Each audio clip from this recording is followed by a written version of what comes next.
What's up, everybody? Welcome to the Wait, What Are We Talking About podcast, episode 58. My name is Bret, aka Enigma9011, and today I'm joined once again by Kyle, aka Who Dat Ninja 73. And for the first time, I got Kris, aka Young Top One. Kris, welcome to the podcast. Thanks for joining me and Kyle. Absolutely. Thank you guys for having me on. Yeah, it's going to be a blast. So Yeah, happy, so many wrestling fans. Yes. Right. Remember, Got guys, a lawn shirt on. I'm ready to go. There you go. Yeah, it's my own show, and I was out of the loop. I didn't wear a freaking wrestling shirt. I just grabbed one this morning like an idiot.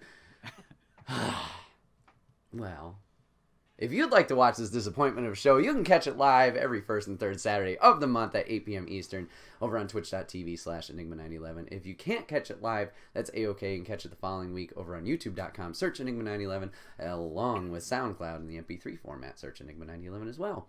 We're broken out topic by topic on YouTube and put as one big full video in MP3 on each platform on the following Friday. If you'd like to also give us a topic, you can put that in the comment section down below. We might get to it one day. And then last but not least, hashtag ad merch store. You can get all of your Enigma 9011 swag at the merch store. You can get cups, you can get backpacks, you can get t-shirts, including the sweet, dope-ass new squad shirt that's finally out. So you can get that. I debuted that at Extra Life. You should go check that out and buy that and put it on your body. And then people can be like, hey, sweet shirt. Okay, enough of that. Gentlemen, we're here to talk wrestling. You nailed that intro for me. I did! Yes! Well done. Only took 58 of them. So gentlemen, we're here to talk about wrestling. And a big wrestling weekend happened 2 weekends ago? 3 weekends ago? Recently! So, that was going to be our opening topic. So we had Survivor Series and NXT TakeOver War Games that happened. So War Games was on Saturday, Survivor Series on Sunday. And it was the big, all-out brand warfare, cheesy gimmick that I loved, and it got me hooked, and I'm not ashamed to say it.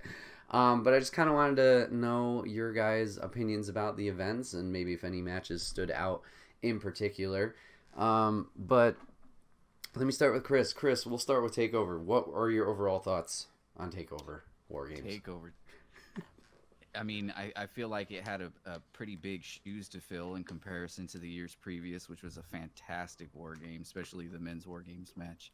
Mm-hmm. This one, I feel like it followed suit. There was a lot of, far more bright spots than anything that was necessarily cringeworthy. The women's match was fantastic. Yeah. I didn't know who was going to be left uninjured to participate in Survivor Right. Series the next day. So the men's War Games match was fantastic. I marked out hard when Kevin Owens' music hit, and that was huge. But anyhow, Is that who you thought it was going to be, though? Not even a little bit. Not even a little. I thought maybe Gargano was going to come back or something, but I didn't know the extent of his injury, if it was story or not. I was wrapped up in the hype that it would be. Oh my God, what's his name in WWE? He just got signed, Johnny Nitro. Oh, Morrison? Okay. Yeah, that would have been. Yeah, I cool. Could have sworn it would have been John Morrison. That's kind of where I was leaning. Something like that, a debut of somebody that we hadn't seen yet or in a while. Yeah. Nice. Kyle, what about you? What were your Oh yeah, takeovers for me are the highlight of whenever they're on. When it comes to pro wrestling events, takeovers feel like a really, really fantastic rock show from the best rock band in the face of the earth. So War Games, it met every expectation I had for it. The War Games match is chaotic as hell. As a non-WCW watcher when I was younger, it was I enjoy watching it now through fresh eyes, having only seen these two, last year's and this year's. It's super cool, and I like that it's Undisputed Era's match. Yeah, it's their thing. And the women killed it as well.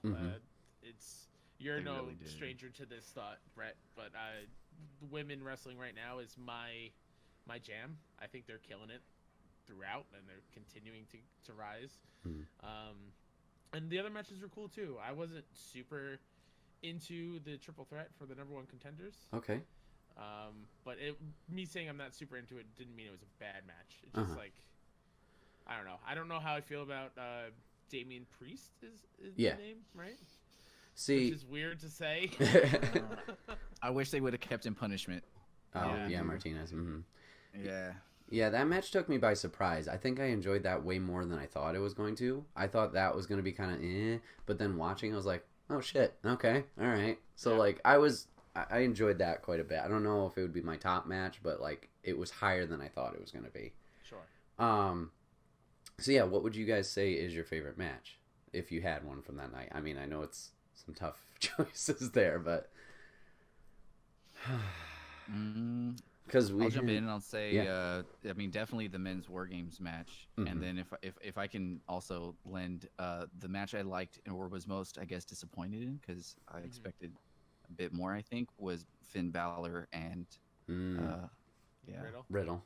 yeah, bro. Yeah, I was hoping that Finn Balor would have a little bit different, more of a strong style, since he's become this new revision of himself. But anyway. I would agree with you on that one. That would be my disappointment. That would be the low point. I love Finn, and I just want to see Finn do Finn things. And Yeah. I didn't feel like he was doing Finn things. Just he was kind of like treading water, kind of doing the same thing. Felt like more of the same. Yeah. Yeah. My highlight would be I really enjoyed the women's match, especially with Dakota Kai turning on Tegan Knox. Yeah, that was good. That was super cool. I love when a wrestler who has always been a babyface just turns heel and just becomes bad, and the storyline actually pays off because they actually sowed some seeds. So like, hey, this might happen. Yeah. From the past couple of weeks of NXT and stuff. So yeah, and I can't wait to see that feud blow up. But that match was super cool, having Rhea, Candice, and oh god, no, that was it, right? Just those were the only one? two. Then Tegan and Dakota got taken out.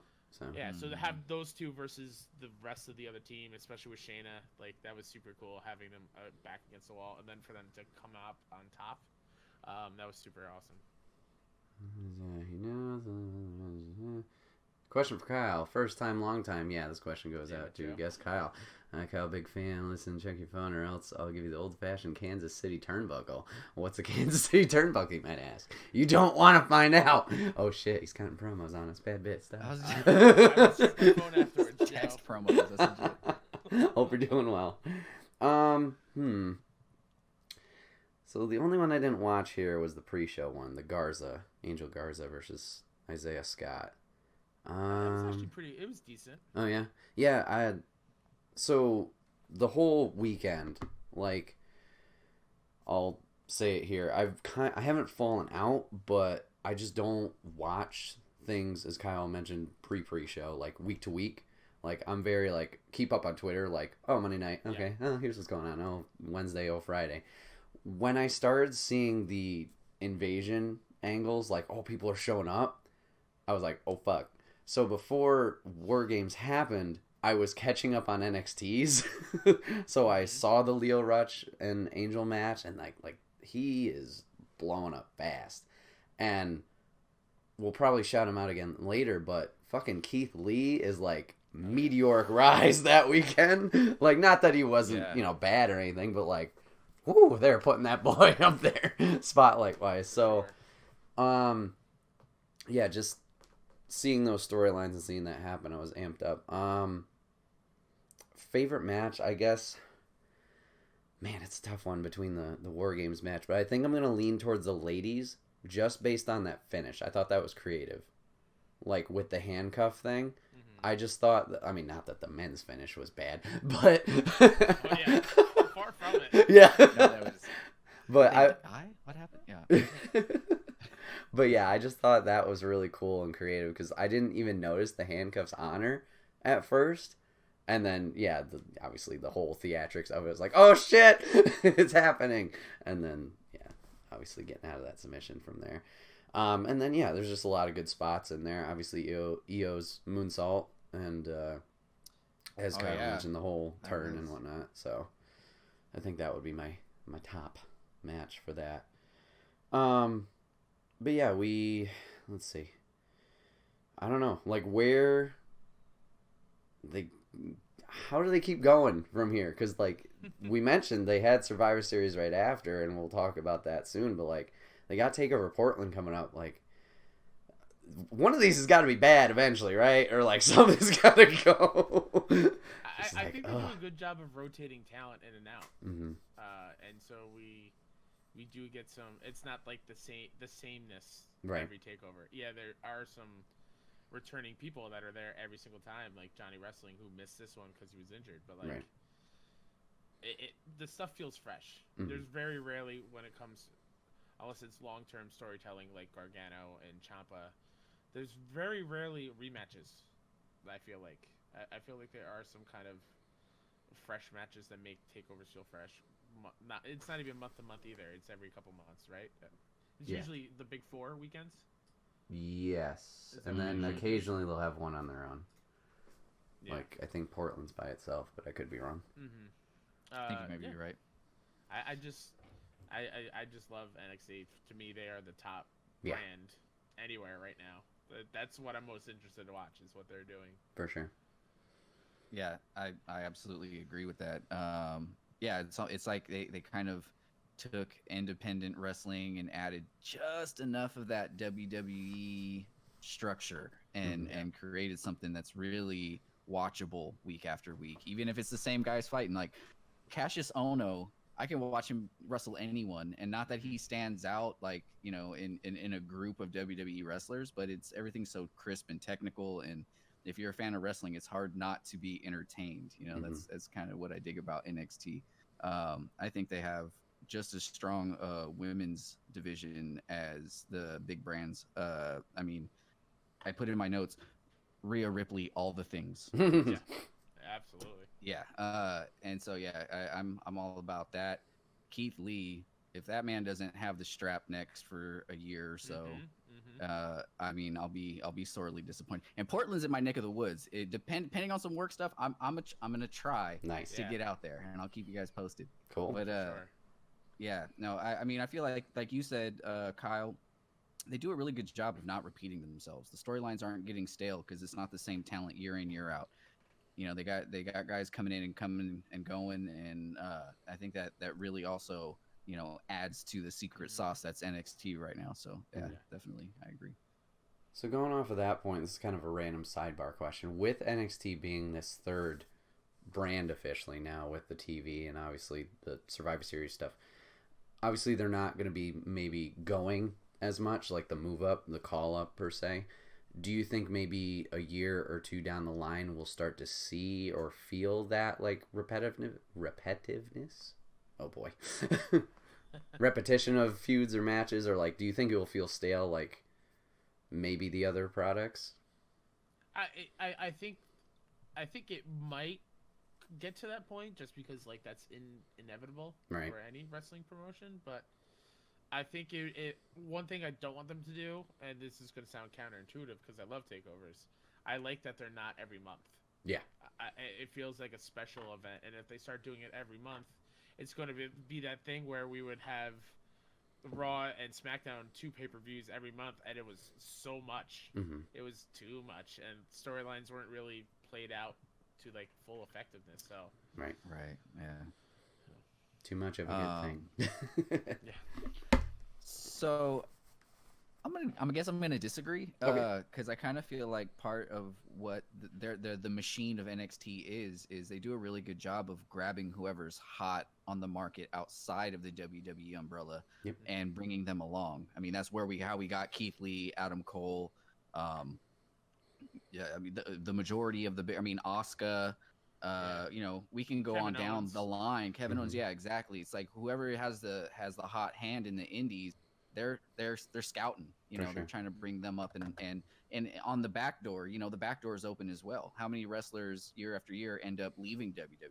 Yeah. I mean, it was only, and you know, it's controversial as they were. I was kind of a fan of Enzo and Cass, right? And they kind of had that meteoric rise, burnt out real quick. They're gone. Right. And so, you know, the wheel keeps spinning. So that's kind of how I kind of see NXT. So in that way, they're able to kind of, I think, produce more fantasy matchups. And maybe that's what's so appealing is that you see a couple of guys or a couple of women that you wouldn't have seen interact really.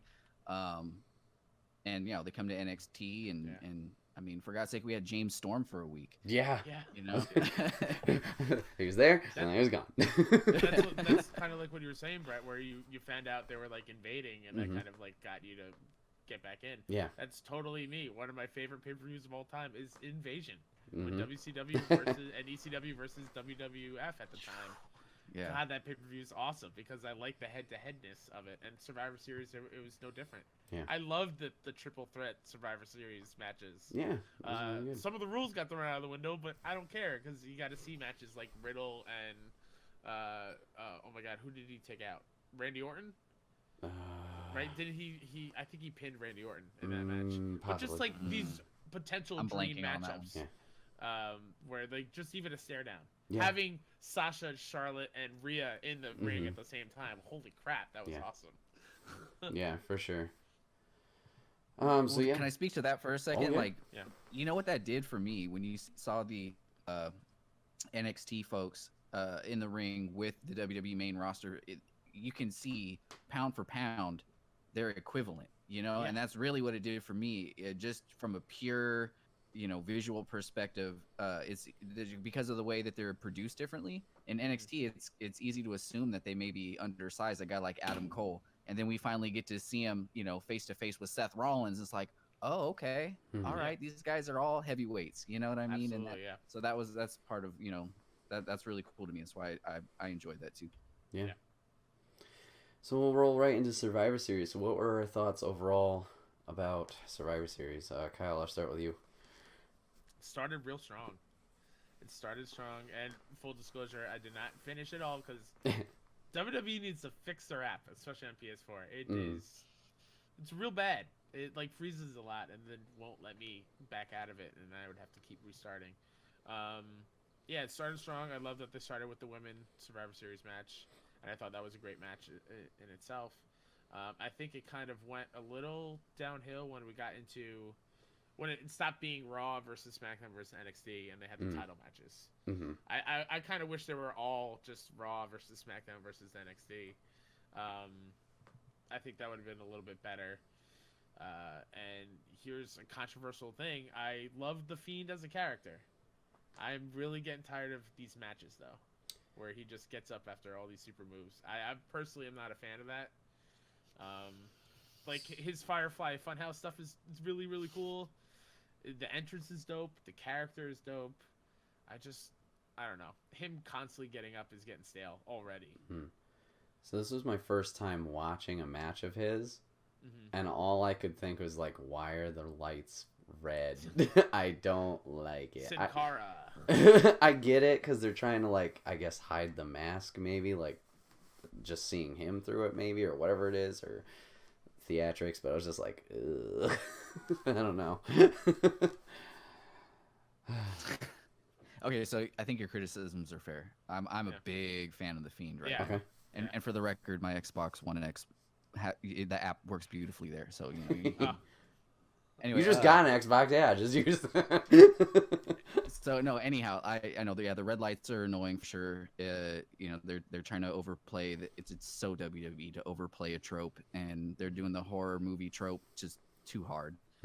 I totally dig the persona, and I like how they're kind of playing this split personality thing. Just last night on SmackDown, now just Bray Wyatt as his Funhouse character is now feuding with The Miz, and so you have one guy that's able to have two ongoing feuds at once. One, as the Fiend with Daniel Bryan, and as just plain old Bray, Mr. Rogers Bray, with The Miz. Does Bray come out with the title?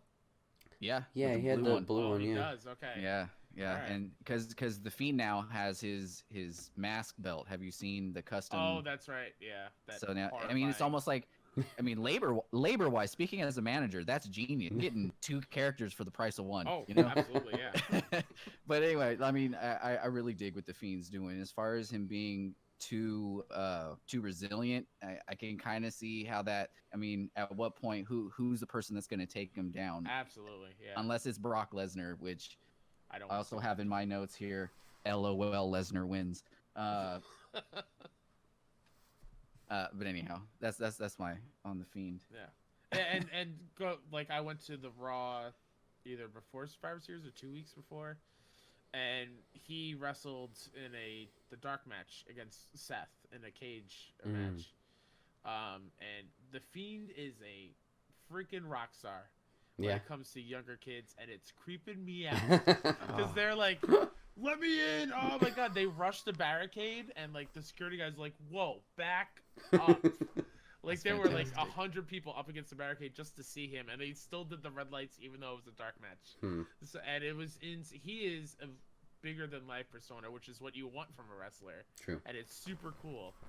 But that match, that dark match, lasted 2.5 minutes, and it was all the Fiend just destroying Seth, and that was it. Beautiful. Yeah. Beautiful. That entrance, it is. So good. The funniest part is though, when you don't when you're watching him on TV and they like cut away to highlights and stuff, you see Bray as the Fiend race up to the front of the stage to be ready for the next shot. So like he's walking super slow, like he's the Fiend, and then he goes on a full sprint to get to his spot, and it's the funniest thing to me. Production. Yeah. So I guess Survivor Series, right? My take. Yeah. The cross-brand tag team battle royale.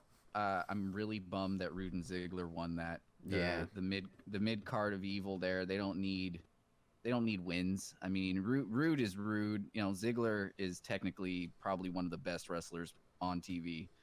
And I feel like that was a missed opportunity to feature the Street Profits. Absolutely. Yeah. I love the Street Profits. So do I. Aside from that, again, Rhea Ripley, all the things. That 5-on-5-on-5 women's match was incredibly entertaining, and everything was, for being so much chaos, they individually featured so many neat matchups that it kept me into it. Everyone got their moments to shine. Yeah. Overall, it was a good pay-per-view, I think. You know, we've had some duds, and that one, it was match to match. I was actually like, I'm not gonna get up and go to the bathroom yet. Let's wait a minute. Shout out to the Rude Shinsuke AJ match. That match. Yes, sir. That was gonna speak on that next. Like I am a AJ Styles fan. I've been an AJ Styles fan since I seen him debut on WCW as a child, and watched a lot of his Impact stuff. But I liked the heel heat that Strong got for sneaking that win. That was so Undisputed Era, and I love Undisputed Era. I think the Fiend right now, in terms of their storytelling and how now he's kind of backtracking and going through his hit list of people that had wronged him as his previous iteration, I feel like right now it's probably the best long-term booking they've had in so long. So I'm rooting for him as a character, most definitely. Though, to your point, it does get stale when you watch him just be impervious to harm. I feel like they did a little bit better job of it with the Daniel Bryan match. Oh, it's way better than what it was with Rollins. He was just eating all of the finishers and just looking at him like, and so yeah, this time it was a bit different. He actually showed some vulnerability, which was good for the character, anyways. I didn't know what anyone was going to do with Keith Lee. When he came in, I wasn't necessarily familiar with him beforehand, other than I watch Wrestle Talk TV on YouTube. Okay. I don't know if you guys are familiar with Wrestle Talk. I'm not, no. They do like a recap of the shows, and they have their favorites. They're UK based, and they were super hot on Keith Lee. So when he was going through the indies, I started kind of catching wind of Keith Lee, and he ends up on NXT, and I was like, okay, cool. It's another Big E kind of character. And he did so much between TakeOver and Survivor Series to establish himself as his own thing. He carved out his niche, and so I mean he was looking fantastic. Yeah. They put him face up with Roman Reigns. That was a believable matchup. Yeah. That was a believable matchup, and I really even liked him it. being the one to stop Braun's run around the ring. Yeah. Yeah. Like, that was super cool too. And like as a big guy, I love them showcasing big guys that can move fast and are agile as hell. Right. Absolutely. That's why I'm a huge Kevin Owens fan. Kevin Owens is my man. So like I love when they highlight these guys and they're not just like, oh, they're big guys, they move slow and they whatever.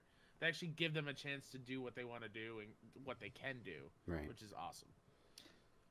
KO crushes the WWE stereotype. Like he, Absolutely. or archetype or whatever that word is. But to kind of finish up as far as Takeover or Survivor Series, the 3-way women's match was good in spots, and then some of the pacing was kind of bad. But I dig I like the Becky versus Shayna Baszler feud potential, because the last time that the man looked like the man was when she beat Ronda Rousey, and Baszler is, kind of a similar character, and I feel like that's the move. That's the move. That's got to be the next big feud. Otherwise, it gets back to that repetitive booking kind of thing again, and it's gonna be her versus Charlotte until the end of time. I don't know how you guys feel about Becky as the man character, but like, she is so much better when she's chasing it. Like, she's good as champ, but I feel like the chase of getting that belt is better as the man. Oh, so do they find like a neat way to screw her out of it, and then it's like that uphill? Then she becomes like Stone Cold, doesn't she? Yeah, that's what I mean. We need fantasy booking. We need to do that. Yeah, right now she's in like this weird gray area for me. Because I agree, Kyle. The rise was great. I can kind of like attribute it to, or like a comparison. You guys use Stone Cold, but maybe like a Rey Mysterio in a way too. Like the underdog, like you're not supposed to do well, and then obviously whoosh, get up there. But like, I understand the finish where like she's upset and she smashes Shayna through the table and whatnot. But like, I'm very confused as well. Is she supposed to be a good guy or is she supposed to be a bad guy? Face, heel, like. I don't know. Well, Kyle didn't get to that point, but they censored one part because she said "fuck." She's like, "This is my fucking house." Yeah, and I was like, "Where are we going here?" Are we just amped up? Like, I don't know. Also, really quick to look about. I don't know if either of you caught this during the women's Survivor Series match. Natalia just kept calling everyone a bitch. Yeah. The whole time, every time she's in the ring, she's like, "Shut up, bitch." Yeah. I'm the bitch here. Like, whoa, we can Natty, say things now. out. Let's go. It's a pay-per-view, right? Yeah. I did not catch that, but now I think I may rewatch it just for the laughs. But so yeah, right now, like, I love Becky. I'm just really confused as what direction I guess she's going. So yeah, I don't know. I agree. The underdog may be better. Right, yeah, I think that's a good angle to have her. But I think I look at her right now kind of as a tweener, kind of like that KO kind of character where she does bad things, but you still root for her. Fair enough. And that's kind of a popular trope that they work, that WWE specifically, like they like those. I want to call them like a gray Jedi kind of thing. There you go. My metaphors here. Yeah, I don't know. It's just I'm fine with that. I think for me personally, it's just like losing connection with that. It's like, I don't know if I'm still on this train. But then again, I was a fan of her when she was, doing the whole steampunk thing and that, and I was like, I'm fine with this. Let's go. So, regardless of the character she plays, I'm a fan of Becky Lynch. Yeah, I'm a fan of like all the 4 horsewomen, minus Charlotte as much as the other 3. But like, no matter what they do, like, I'm in for the ride, whether they're champ or not. Like, I just want to watch them do their thing. Yeah. Are you hopeful for the 4 horsewomen versus 4 horsewomen thing? Hell yeah, I am. Hell yeah, I am. They tease it so much at Royal Rumble, like with Sasha in Ronda's face, right? Yeah. I am, but I don't give 2 shits about Jessamine Duke and whatever her face is. So I'm like, nah. Something with an A, M, I don't know. Blech. I just want it to happen so the OG can just whoop the asses of the. Oh, we're the 4 horsewomen thing. Like, no, and fuck you. Honestly, like I saw highlights of Ronda wrestling, and I was like, I kind of miss Ronda being around. I miss it a little bit. Honestly, it was so good. Yeah. It was so good. Yeah. Let's see. What else was there? I think I agree with all your guys' points, match-wise. I mean, I don't need to get into Brock. Brock's fucking Brock. Kyle and I talked about that extensively last time. Yeah. Oh, okay. So, we mentioned like everybody getting their spots in the 5-on-5s. The Shorty G and Matt Riddle thing, I personally loved. I was like, oh fuck, this is on. I wish they bro fisted after that break. I just wanted him to go out like, come on, do it. But no. I refuse to call him Shorty G. It's Chad Gable. I agree. I mean, yes, yeah. As a little guy, let me tell you how offended I am. This is it's not okay. Yeah, but I'm with you. Calling us out. That was awesome. Yeah. The chain wrestling and Yep. God, it was so good. That was like a dream matchup type thing. Mhm. I'd love to see them get a full 15 minutes. And see what they would do. So yeah, all those. I guess Matt Riddle's pretty versatile in that sense, right? Like I can see him going against a guy like Chad Gable, and then I can also see him going up against a Goldberg or give me that Lesnar. Goldberg match. Dude, yeah, I want to see it. So yeah, always like seeing those pair ups, regardless of men and women, was cool. Let's see. Okay, I'll make a note. This was something my dad pointed out to me like afterwards after he watched it. He was just like, you can tell the difference in product of like the NXT show and the WWE show, even when it's two NXT guys together. Like Cole and Dunn felt so different than anything like on any other NXT match would. Like I thought it was still good, but like it felt totally different with it. So that would be my only note for that. The ending to that match was super cool too. When he countered the I'm blanking on Pete's finisher name. Oh crap! You talking about that move on the apron? No, the one the bitter end. When he went for the bitter end, and then he turned it into a Panama Sunrise. Yeah, that was nuts. Oh my God, that was so cool. Yeah, that was good. Yeah, Pete Dunne exclusively is the only matches you'll ever see that finger wrestling. Yeah. Fine digit manipulation thing that he does. And it, in NXT it translates well, but I don't know in the pay-per-view like that where you got guys making such dynamic moves. The whole I'm twisting your finger. Well, I was grateful enough to see him and Walter at Takeover in New York this year. Talk about a match that drained me of all my energy. That match was so intense, just hard hitting wise. Like Pete trying to break Walter's fingers, Walter chopping the shit out of him. Yeah. Like it was, oh my God. I felt it where I was sitting. That's how hard it was hitting Pete. Those two, I could watch them wrestle all day long. So yeah, seems like we all liked it. Like I said, this was the first.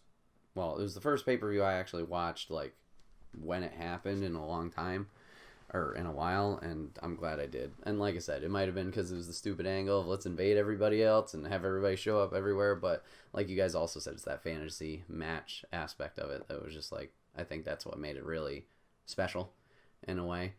And, yeah, I mean, obviously, it's boosted NXT, not that it really, well, in our eyes, not that it really needed it, but obviously still the general wrestling fans, some of them are still like, oh, what's this thing? It's the developmentals or whatever preconceived notions they might have. I love during the men's match where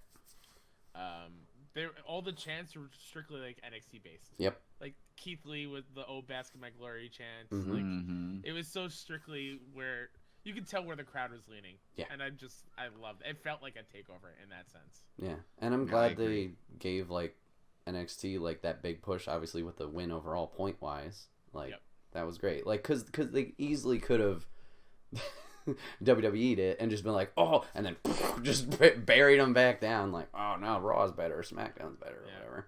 But which was kind of what I expected. I was so scared to just be like, oh no, this is gonna go bad.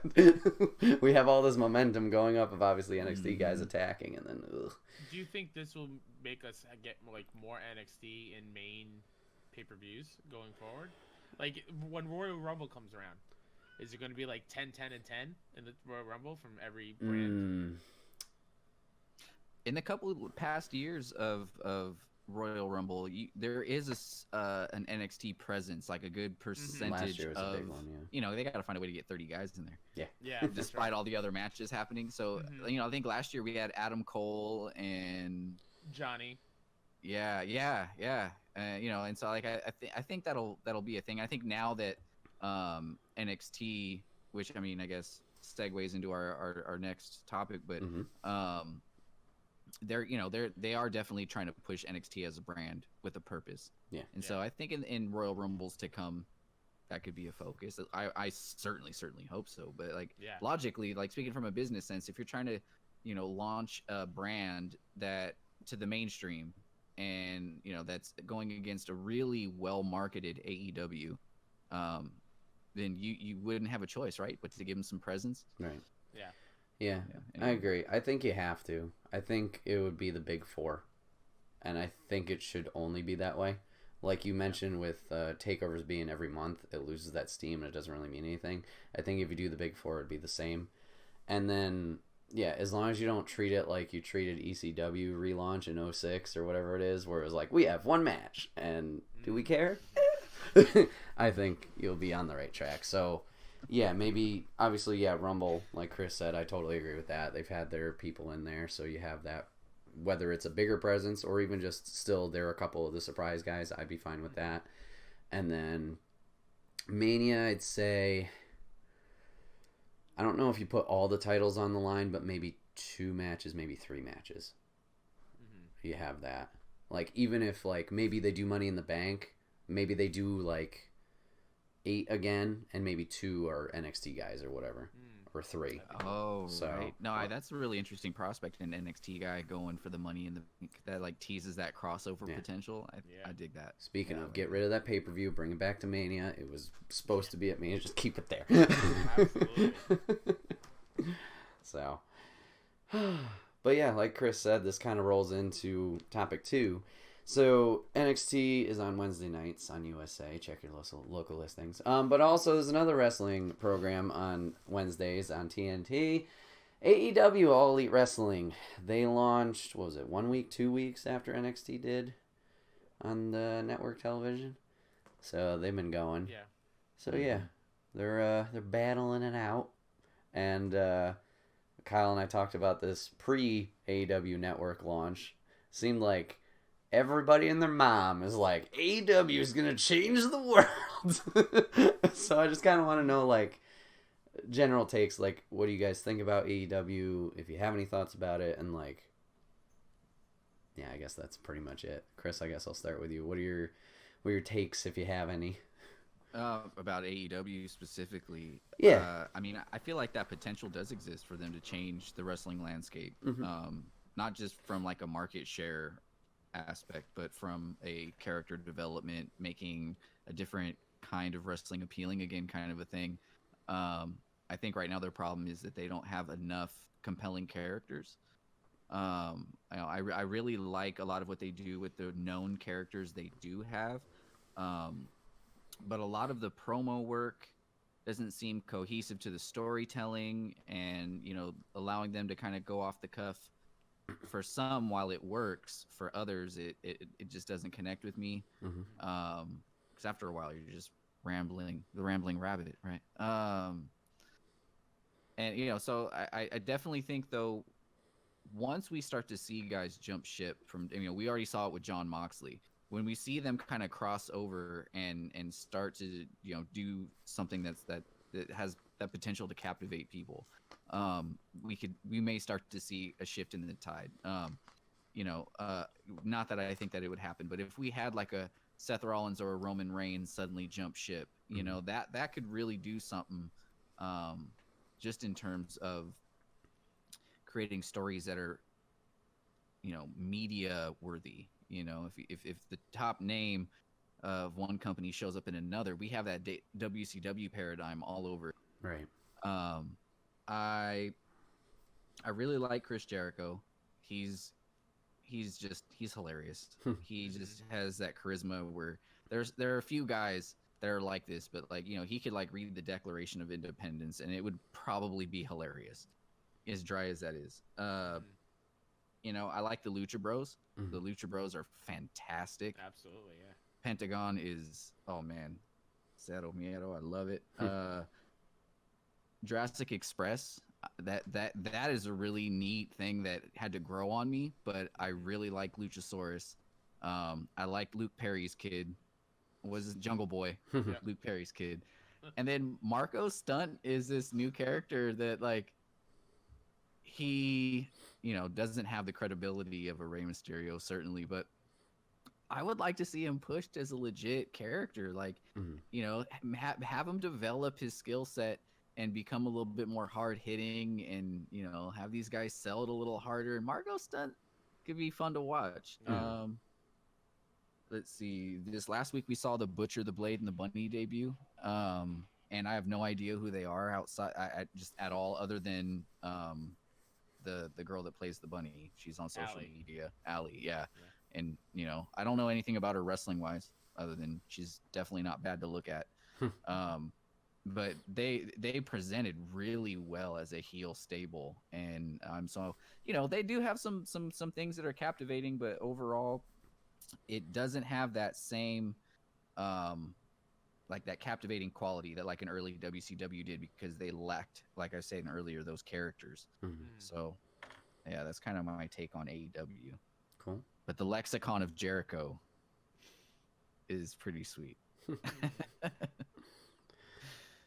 Kyle? Yeah, it's my issue with AEW is people like to rag on WWE for being the same week to week. And every time I tune in or I see the results or see the upcoming card for that week, it's been the same. It's very same, and they have a lot of talent on the roster. So why am I seeing the same faces on TV every week? You would think they would want to push these new faces to get more people in. Like Private Party, I want Private Party more often on my screen. I don't want to keep seeing Elite, the Young Bucks versus SKU, SEU. Like I don't want, like this past week. This is what really bugged me, and this is me saying like I don't watch weekly that much. I like to, like Bret, I like to keep up on Twitter and whatnot. But when I see that the Best Friends and Lucha Brothers have a thing going, and then this week they had Phoenix versus I think it was Chuck, right? But the Best Friends, right? Yeah. I think it's Chuck. I'm Chucky T. Yeah, Chucky T. But then like Pentagon was versing like Christopher Daniels, and it wasn't the other part of Best Friends, Trent. Like, why is that not a thing? Like, if there's those teams supposed to be feuding, why aren't each of them having their own singles match against each other? Right. Like, it's these little things, little tweaks that they need to figure out. And if they really, really want this whole win-loss record thing to count, like a loss should mean a lot. Like, right, go all the way down to the bottom, and then other people get their shot. Like, I don't feel like that's happening, which is bumming me out. Yeah. If they really want me to tune in and they really want me to be into what they're doing, why are we not seeing a New Japan version of Kenny Omega versus Jericho versus Pac? Yeah. Like, those three guys should be pushed to the frickin' moon, because all three of those guys are goers.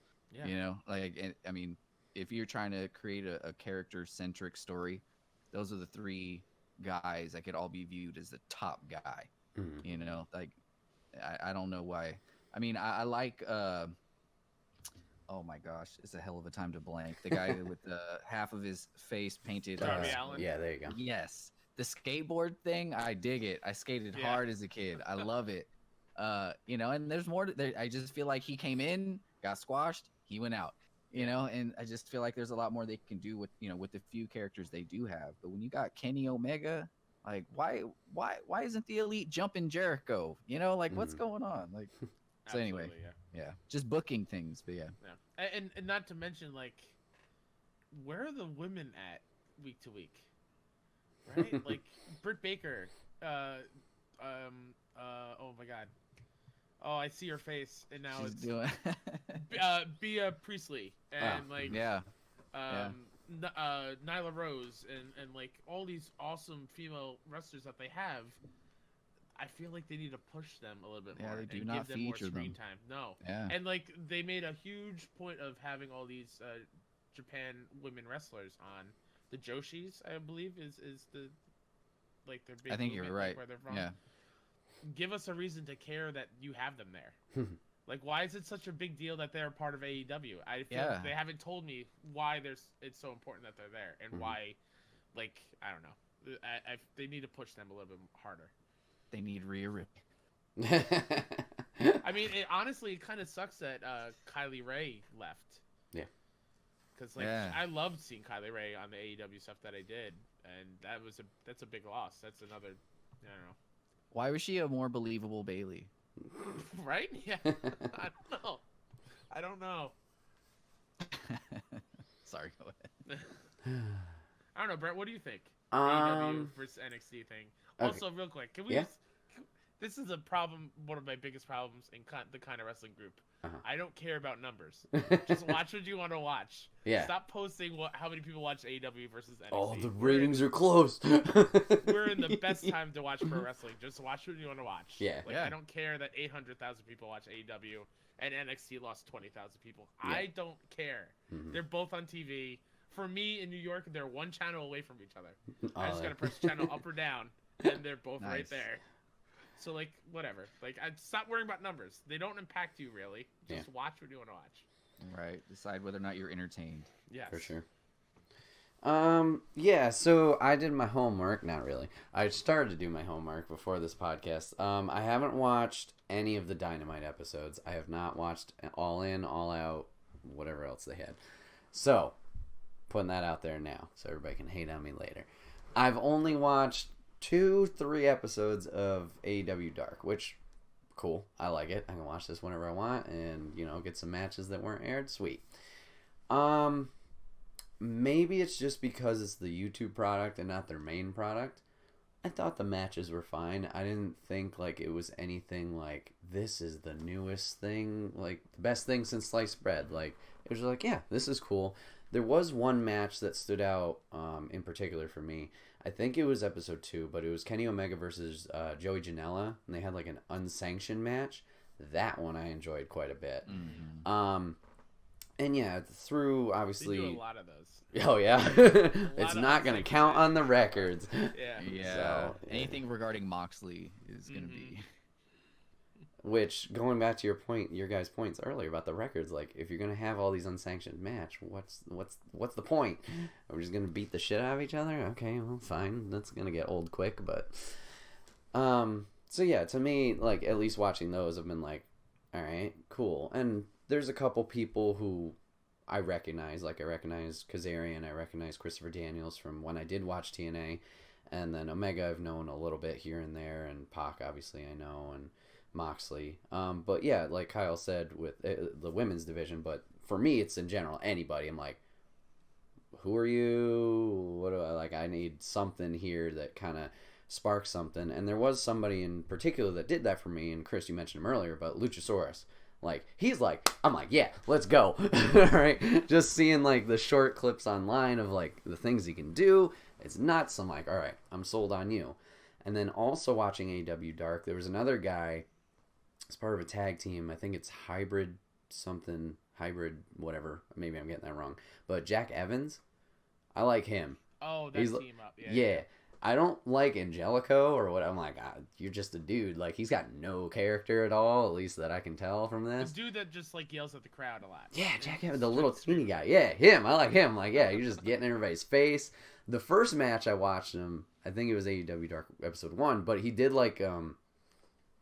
launched himself over the ropes into the ring during their entrance, and he face planted, and he's got up all in a fluster, I didn't do that, whatever. But I was okay, this guy's got character. I like him.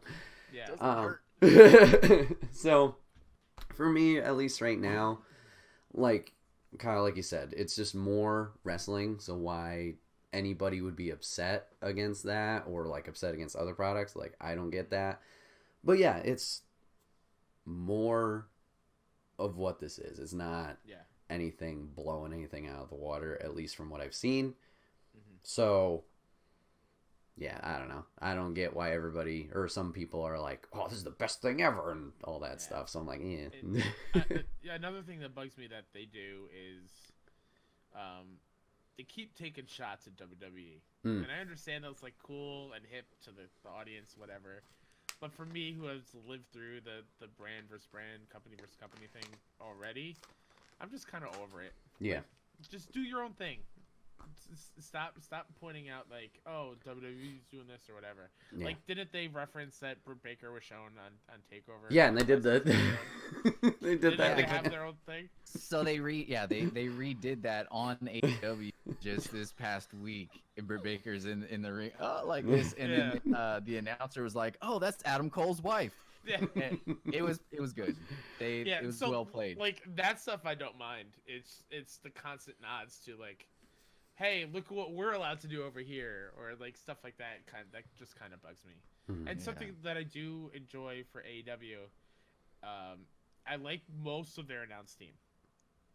I think JR has lost his step, and that seems sacrilegious, but it's hard to listen. Yeah. To think that it was him and King for most of my wrestling life, it makes me sick because I can't stand Jerry and WWE. Right. And I can't stand him now. And JR is just, he's lost it. I don't know what it is. Yeah. But I like Excalibur a lot, and I love on the pay-per-views. I've watched All Out, and I've watched All In. I think I watched Fighter Fest, I think was their free one they did earlier this year. Yeah. I love that they got Golden Boy, and Golden Boy is awesome. I wish he was on every week. But yeah, right. I agree. Once that kind of solidifies and they get more into it, I'm sure it'll be better. But they got a lot going for them. It's gonna be fun to watch, especially when it gets closer to like Mania season. Yeah. Like they're gonna really ramp up and try to be like, hey, this is our big thing. I'm excited for that. Yeah, I agree with the announcing. I don't know. Some of it, like, they just kind of stumbled over words, it seemed, in general as a team. Every once in a while, I was like, okay, that's off, or whatever. It just kind of took me out of it for a second, then dove back in. But yeah, I agree. Just do you. Be the best you can be, and don't worry about other people. And, like, I think that will be what helps them out than the other stuff. It's good life advice. Yeah. It is. Okay, then on the flip side of the coin, how do we feel? I mean, we've already kind of tooted NXT's horn, but how do we feel like they're doing with their change? Do you think they've changed with this competition? I guess how they've produced or put their product forward, I guess. I don't see much of a difference in NXT. Okay. Since AEW's been around.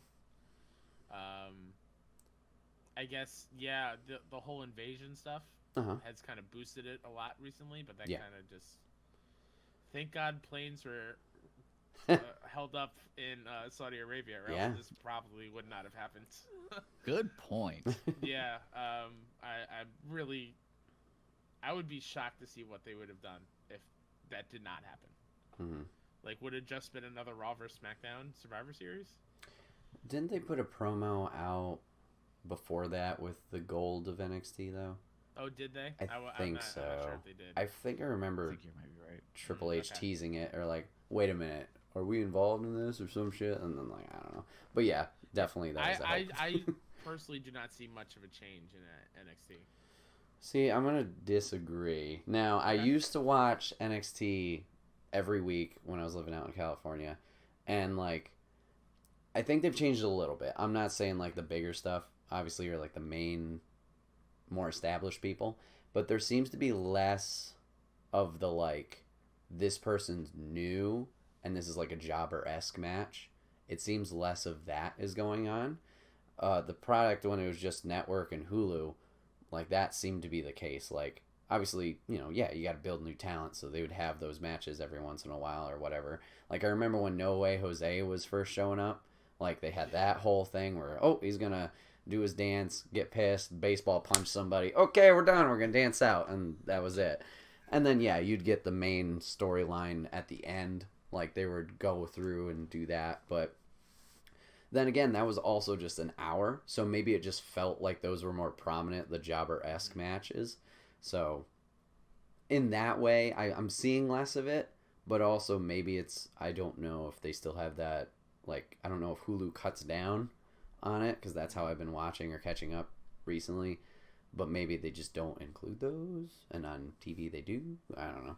Or maybe they're doing more of that in the Performance Center. I know they have Cameron Grimes, I think, has been doing that for a little bit. Oh, has he? For NXT Okay. Stars. He just comes in and he does like this reverse curve stop to your face, I think. Yeah. Is his finisher, and it's just 1, 2, 3, and he's done. Gotcha. So they're a couple of those short ones, but Okay. yeah. All right. I'm gonna agree with the last sentiment. Definitely, I think that they've turned it up a notch. Mm-hmm. They consolidated their talent. Right, I believe Rhea Ripley was doing just the NXT UK stuff, right? Mm-hmm. Prior to the AEW launch. Yep. Yeah, that's true. So I mean, just the inclusion of her when they had already established Shayna Baszler for so long as the dominant force, and the next person up aside from Io Shirai was like Bianca Belair, Mm-hmm. right? But Rhea Ripley adds, again, Rhea Ripley, all the things.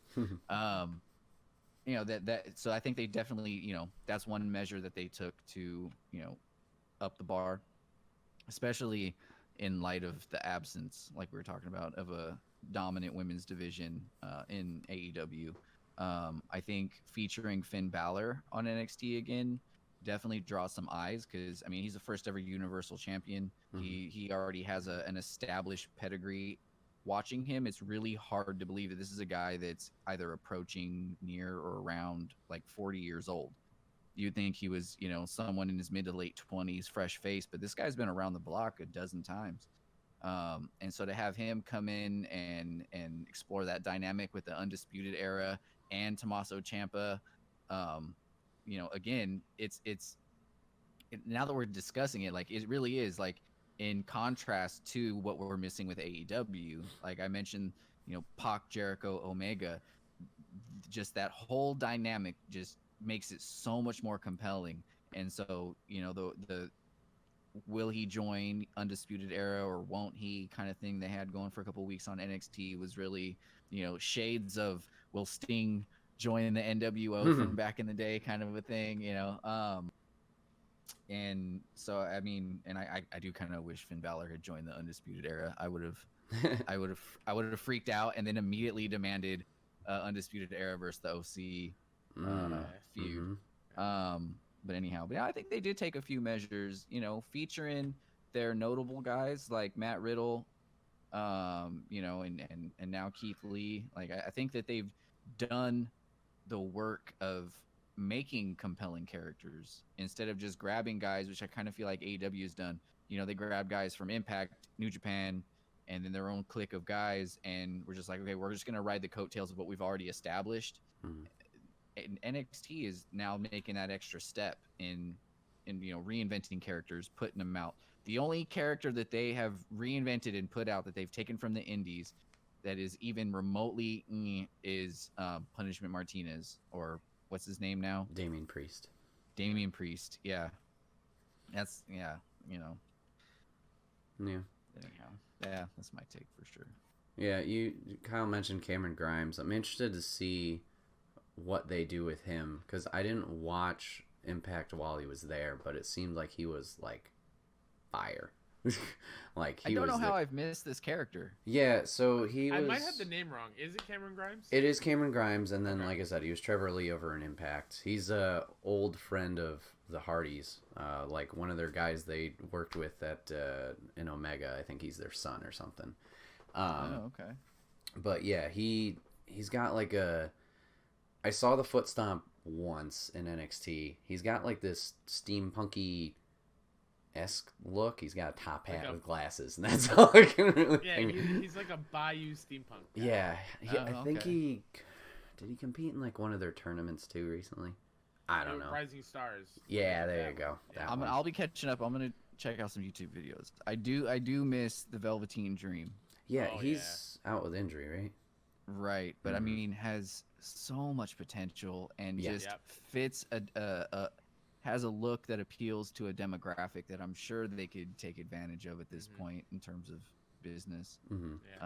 And he's a fantastic wrestler. Yeah, he's so good. Yeah, I mean, one of the best off the top, turnbuckle elbow drops since Randy Savage. Mm-hmm. Like, anyway. Yeah. I was so upset when he got kicked off Tough Enough when he was a contestant. Oh yeah. Yeah. Just because he was a little had a little bit of an ego. Mm-hmm. I was like, God, he's the perfect fit. Like, I can't wait to see him, and thank God he stuck with it, and they re-signed him because they obviously saw that in him because he's perfect. I love that he is such a fan. Velveteen Dream is such a fan of pro wrestling that he takes former guys' stuff and uses it as his own moveset. Oh, yeah. I love Yeah. that.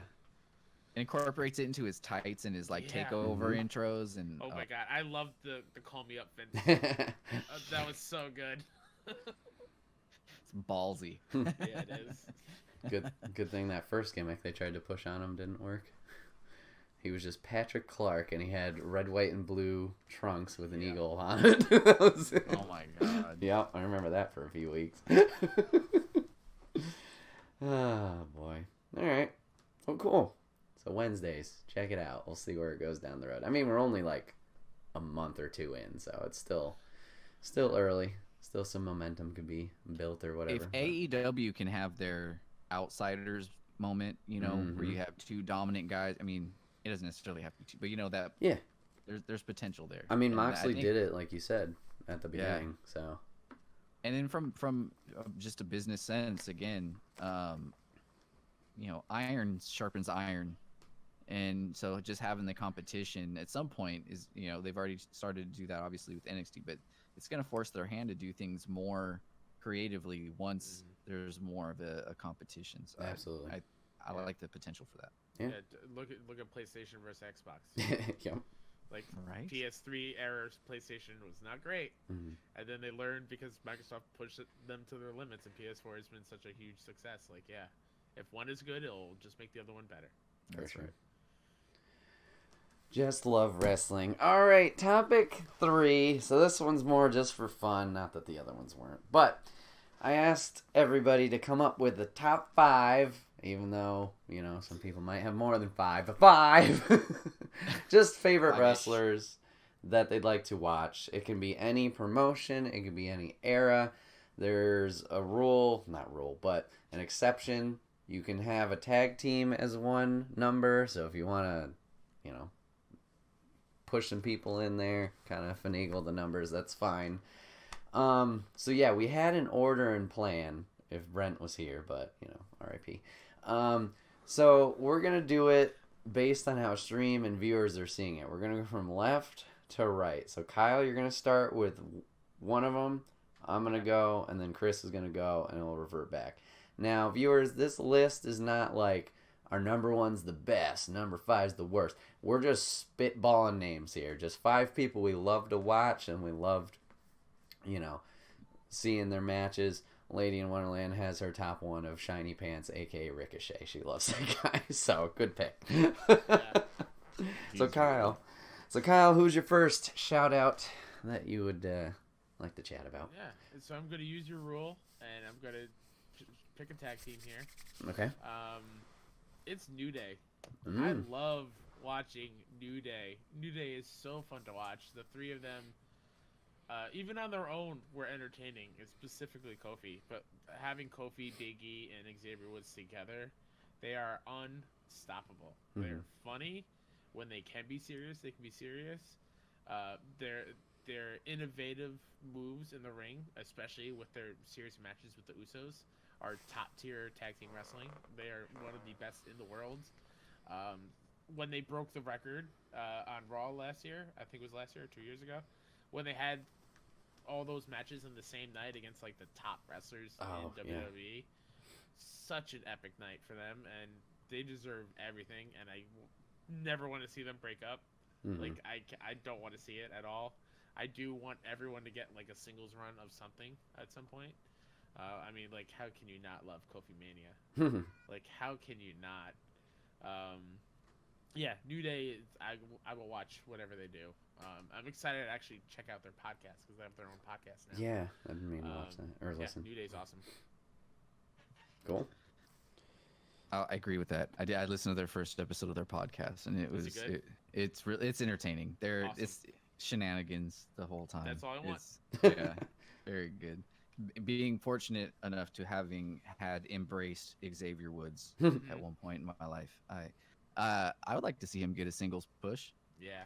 I mean, he could definitely play the underdog role, right? Absolutely. Just Yeah. they like to do it based on size. Again, a little guy might take, that's not.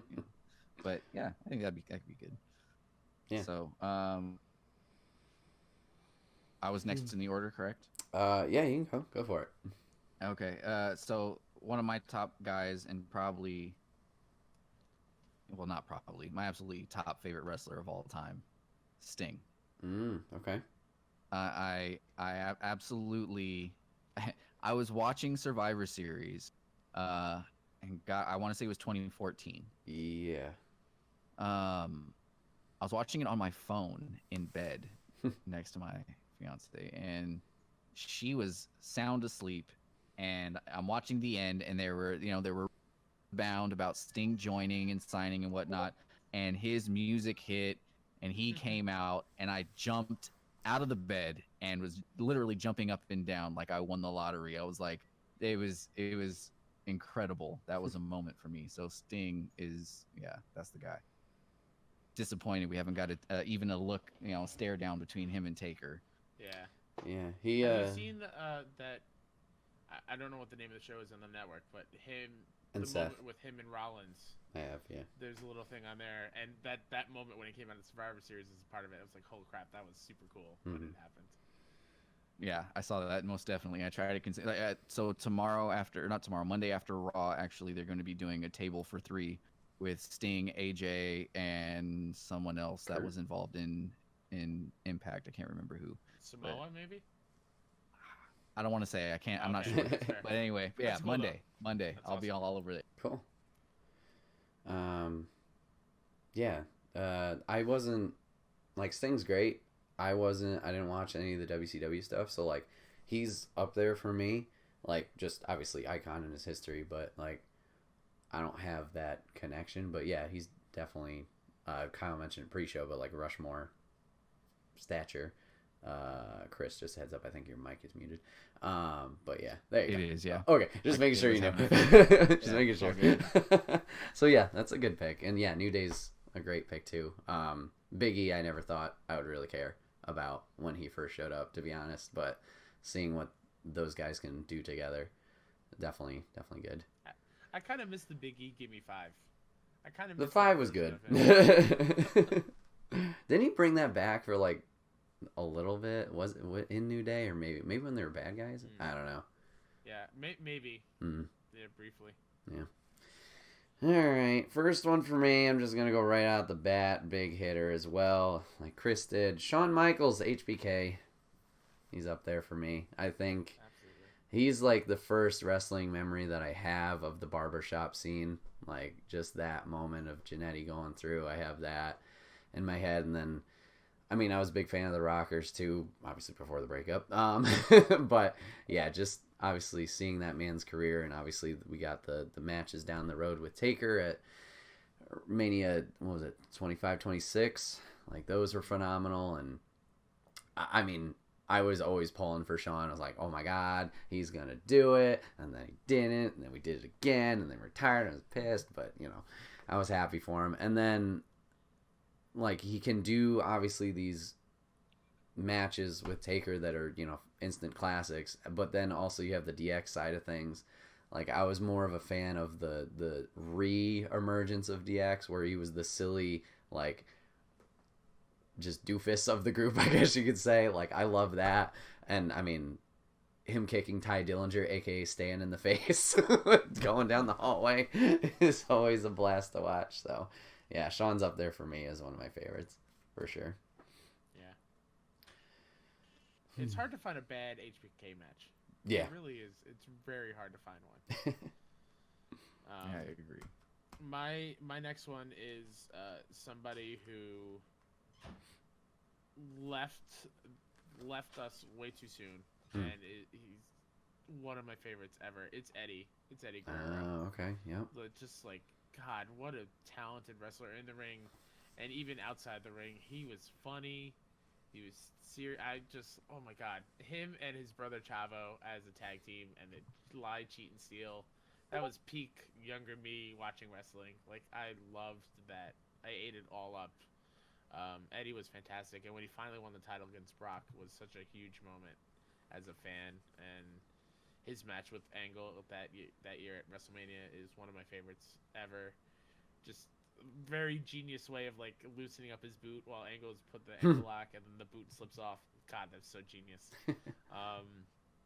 Yeah, Eddie's fantastic. I wish he was still around. For sure. I feel like there were some stellar dream matches that he would have had that would have skyrocketed him even further into pro wrestling lore. Not that he needed it, but yeah, Eddie's awesome. Yeah.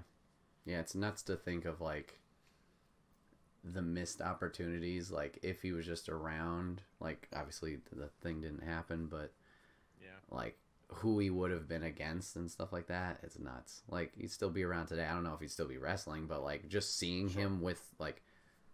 Rey Mysterio is. Yeah. Yeah, true. Like, Cruiserweight Classic guys, like, them going together, like, oh, God. That'd be awesome. Yep. Yeah, I definitely agree with that. I'm as a young Hispanic boy, you know, I look forward to watching those luchadors every week, especially on WCW when they had that was like peak cruiserweight division, and you know, him and Dean Malenko, Chris Jericho at the time, like they all had some incredible matches when we were, you know, children. So I definitely agree with Eddie as an all-time pick, that's for sure. Like my next two guys on my list, I guess I'm gonna hit two birds with one stone because otherwise I'd be repeating myself. But I like them both for the same reason, and it was because of the childhood, you know, the big eyes and the innocence that I looked at both Randy Savage and the Ultimate Warrior with. Those were the most hype wrestlers in any room. I honestly. The Ultimate Warrior's promos were mostly, you know, gibberish. He was just kind of. They're difficult promos to do impressions of. Yeah, but Randy Savage was iconic, though, right? Oh my gosh. I mean, he's the Warrior talking about having the lightning in his veins. I'm like, is he talking about doing steroids? What's he talking about? But Randy Savage obviously was like the most iconic promo of all time. Anybody that, I mean, people that have never even watched a single wrestling match, they know who Randy Savage is based on the ooh yeah, you know. And I don't know if that or bone saws ready. Yeah, got you for 3 minutes of playtime. But anyway, yeah, that's good stuff. So that's that next two guys on my list for sure.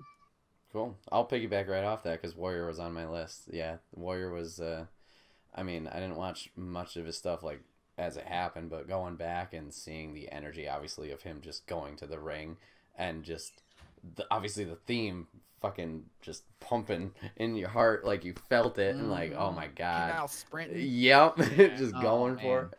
That's right. That just. And fun fact, he and Sting began wrestling as a tag team together. I do remember hearing that. I don't remember what they were called or anything, but yeah, I remember watching something somewhere where that was mentioned. Maybe it was the Hall of Fame speech? I don't know. But yeah, that's nuts. Just hearing like these cross paths, like I mean, it's a total different podcast, but or show, but that Steve Austin one with Undertaker. Oh, so good. Yeah, it was great, but I had no idea like they knew each other before. I was like, "Whoa, wait a minute! You got okay." Yeah. And we're in WCW together. Yeah, I was like, "What?" All right, cool. So yeah, I'll definitely piggyback on that one. Kyle, you number 3. Man, so like, I'm not a pro wrestling fan if I don't shout out this person, I'll be mad at myself. It's The Rock. Like what else do I have to say? Like, even if you're not a wrestling fan and you go to the movies, you see the charisma that is on screen whatever he's in. Oh, there's the eyebrow. Nice. Yeah, the eyebrow for sure. The Rock is the reason why I loved wrestling when I was a kid, specifically in middle school and high school. Just like, God, he was funny as hell. And matches were great. I mean, not as good as what we see now. Like, but as a performer and just as a character, God, there's no one that can really beat The Rock. Best promo of all time. 100%. Yeah. He's just the best. I cried like a baby when he turned heel on us at SummerSlam. I remember. I remember you telling me that story. Caveat though, the heel rock theme song, Hell yeah. so good. Hell yeah. It was so good. I listen to WWE wrestling themes while I'm in the gym. Yeah. Like seriously, you want to like go violent on some weights? Put in Sheamus's theme, and you're going off, guaranteed. Yeah, for sure. Or Aleister Black. Yes, that's a really good one. Yeah. Where is he? He's just on the TV Waiting for screen. someone to knock. Yeah. Come on, Alistair. Someone visit. He's like the old lady crocheting. Like, someone visit me. All right, so Chris, you did your third, right? So the reason I tune into WWE programming each is AJ Styles, and has been since he debuted at the Royal Rumble, and that was another one I absolutely my shit. Like when the music hit, he came out, and when you saw the big "I am phenomenal," yeah, it was fantastic. So that's I really like everything that he does, and he's he's long tooth. He's been around a while, and to see him go at that level, his first matches with John Cena and Roman Reigns, that those were some, I mean, I think classic all-time matches that I think at some point people will refer to like, good Lord, we're lucky to see this matchup kind of a thing. And so yeah. His first Mania match was against Jericho too, right? Yes. That was awesome. Yeah. I love that match. That was fantastic. Yeah, I remember watching him a bunch in Impact, and he was. I was debating putting him on my list. I was like, damn, do I do it? I didn't watch much of the New Japan stuff, but yeah, I agree. That moment of Rumble with, especially, I mean, now internet like rumors spread like freaking wildfire, like all that buzz around him, similar to how we mentioned with Sting, of like, oh my God, is he gonna show up? Is he gonna show up? And then he did. Like, yeah, that was freaking insane of a moment. Yeah, that was awesome. Okay, I got my first tag team. Hardy Boys. I can't. You just gotta mention Hardy Boys. So I'm more of a Jeff fan than Matt, but both of them, goddamn. Obviously, the ladder matches are freaking nuts. And then they Jeff split and did his thing in TNA for a while, so I was following Matt in the MVP feud for the U.S. Championship. That was awesome. I enjoyed it a lot. And then I didn't watch too much of the second TNA run. But yeah, then obviously the whole broken Matt Hardy thing started up, and I'm not gonna lie, first time I saw it, I was like, what the fuck is this? This is stupid. And then I watched Final Deletion, or whatever the first one was called, and I was like, okay, you know what? This is reaching that point of like, I'm getting over that hump. I think I get it. I like it. Yeah, I like it. Fuck it. We're in. And that's another big moment, like we just talked about with Sting and we talked about with AJ. That fucking WrestleMania moment where they come back. Oh, yeah. My dad and I were flipping out downstairs watching that. Did not see that coming. I thought the New Day were definitely inserting themselves. Yeah, I was so nervous when Kofi took off his hat and was doing a little strut. I'm like, oh fuck. Oh no, they're in. All right. And then the music kicked in. I was like, yes. Oh. That is what also another favorite New Day moment is them just jamming out to the freaking out in the back. Yep. Yeah. Yep. So you say Jeff, you were more of a Jeff. I was more Jeff, yeah. God, I love V1 Matt Hardy. Oh yeah. I love talk about themes to listen to while you're at the gym. I can smack a tornado. Hell yeah. V1 Matt Hardy was my jam. I actually owned that shirt when I was in middle school. Nice. Yeah, I miss that Matt Hardy as much as I love the leader. Broken Matt Hardy. I love V1 Matt Hardy. Oh man, who do I say next? This is number 4. This is number 4. All right, Daniel Bryan, Ultimate Underdog. I love his in-ring stuff. It took me a while to kind of like his character work, because he is a wrestler first and foremost. And another reason why I love him is his book is fascinating. I love reading his biography. just like how many awesome moments Daniel Bryan has given to us throughout the years. Cried when he retired, cried when he came back. His I was blown moment- away when he came back. Yeah, same. I was so happy because I knew he wasn't ready to give it up, and I wasn't ready to say goodbye to him, type of thing. God, he's just like that WrestleMania 30 when he beat Triple H and then beat Batista and Randy Orton. Like, holy crap! God, what a moment. Yeah, Daniel Bryan's awesome, and I'm happy he's back doing his thing. I'm happy that it doesn't look like he's holding back. Yeah. Which I was worried about because of his concussion and stuff. I cringe whenever he takes a hard bump. Oh, same. When he was it. Oh God, was it last year's Survivor Series or last year's? With Brock or whatever versus Brock. Mm-hmm. When he was just kept tossing Daniel. I was like, stop it, Brock. Right. We just got him back, please. Yeah. But yeah, Daniel Bryan's awesome. Future Hall of. Oh well, he is a Hall of Famer, but like. He deserves it. I want another title run with him, but as a face, not the new Daniel Bryan. Eco Planet. With his hemp title. The hippie belt. That was Yeah. all right. All right. Well, let's see. I gave a 2 for 1 earlier, and you guys actually 2 of my several tag teams that I had discussed. So I'm gonna go with my tag team, and it's also my 5th. Harlem Heat. Wow. Okay. Though when I was younger and that music hit in WCW, I knew something magical was about to happen. Yep. You know, Booker T gets all of the praise and he had a lot of the accolades on paper, but Stevie Ray was he played his role and was a great promo, and the two of them complemented each other the way that a tag team absolutely should. You know, those were 2 really important wrestlers for me, you know, along with the Lou Shores and that kind of thing. And so yeah, so I definitely got to shout those guys out. And then, you know, quick honorable mention to Too Cool. Nice. All right, number 4 for me is another tag team. It's a newer based on my list, but I'm gonna shout out DIY, Tommaso and Johnny.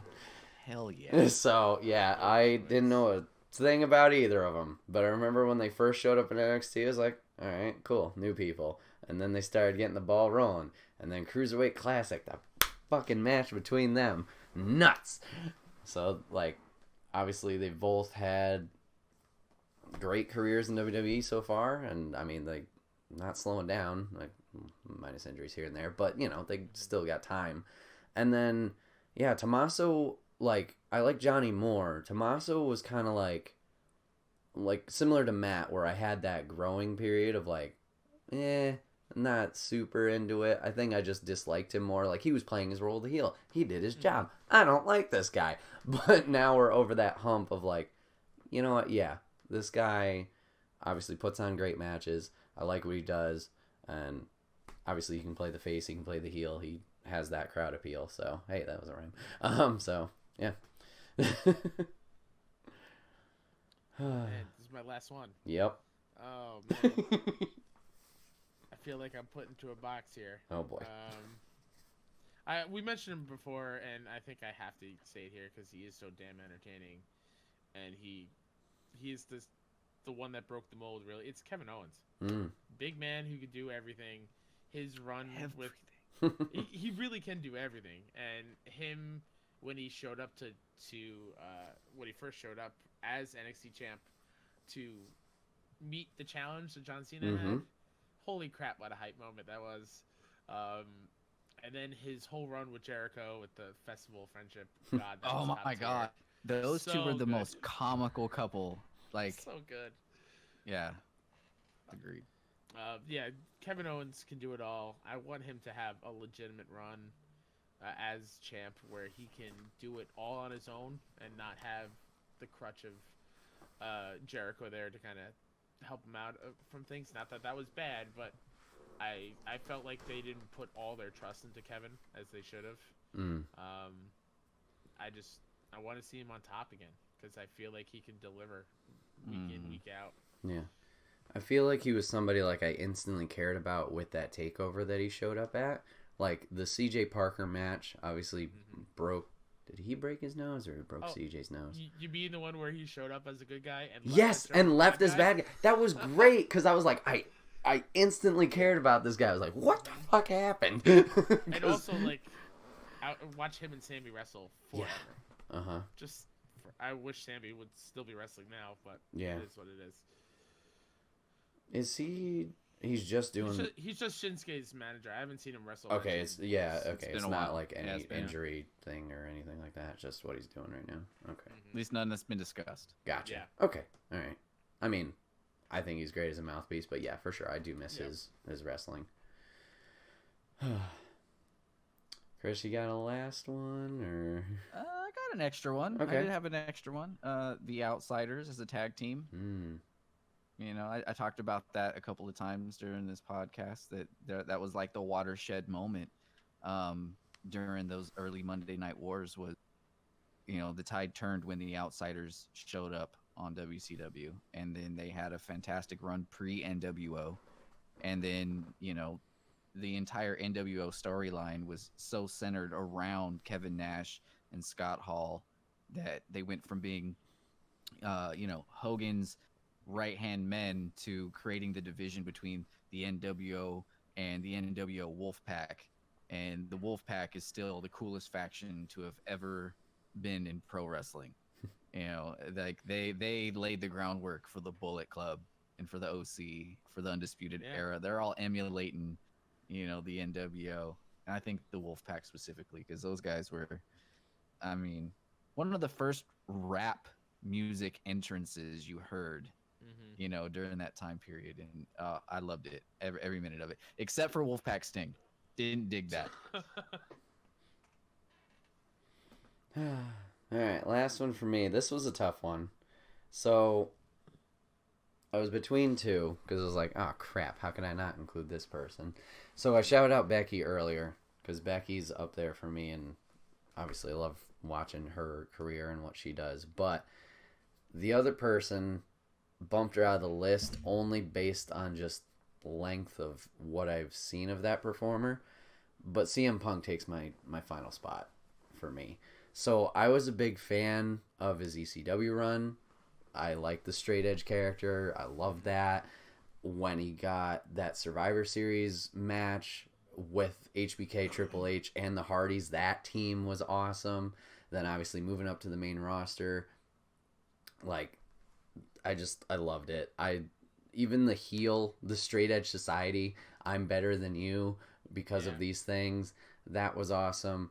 And yeah, he just kept like slight changes and iterations of what he already was to like modify himself and mold himself into where the product was going. Like, I don't know. That's fantastic. Yeah. I'm happy that he's back kind of under the umbrella. Yeah. Because I do love his character stuff. I do love his matches a lot.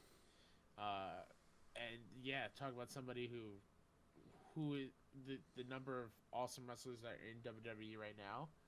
The amount of dream matches that can be had with CM Punk is astronomically off the charts. For sure. Like, can you imagine a CM Punk and Johnny Gargano? No. Like, or CM Punk and Cesaro? Like, I want to see that. Yeah. Although that might have happened before he left. Now that I think about it. Don't know. But like CM Punk, Kevin Owens? Yeah. Hell yeah. That's what I want.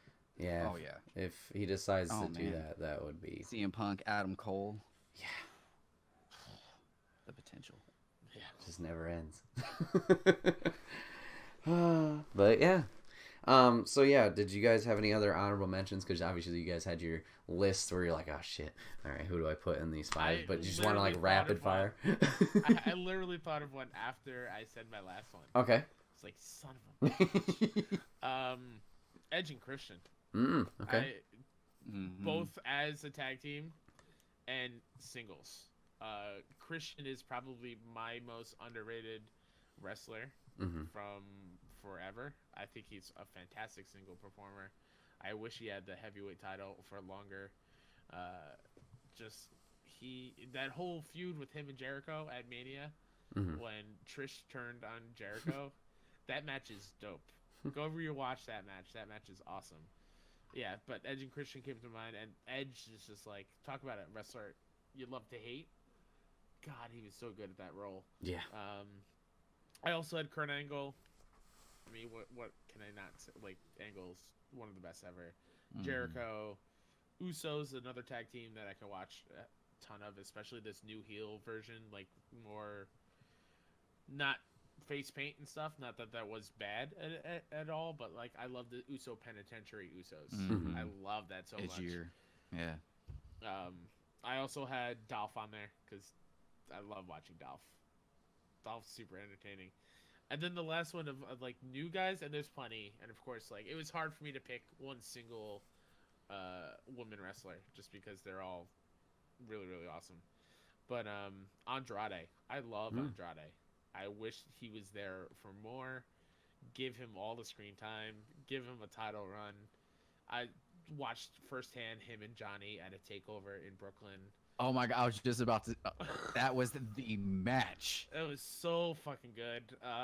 Yeah, Andrade, all the things. Like you read all the things, Andrade, all the things. Especially with Zelina as the manager. God, they're such a good team together. Yeah. Nice.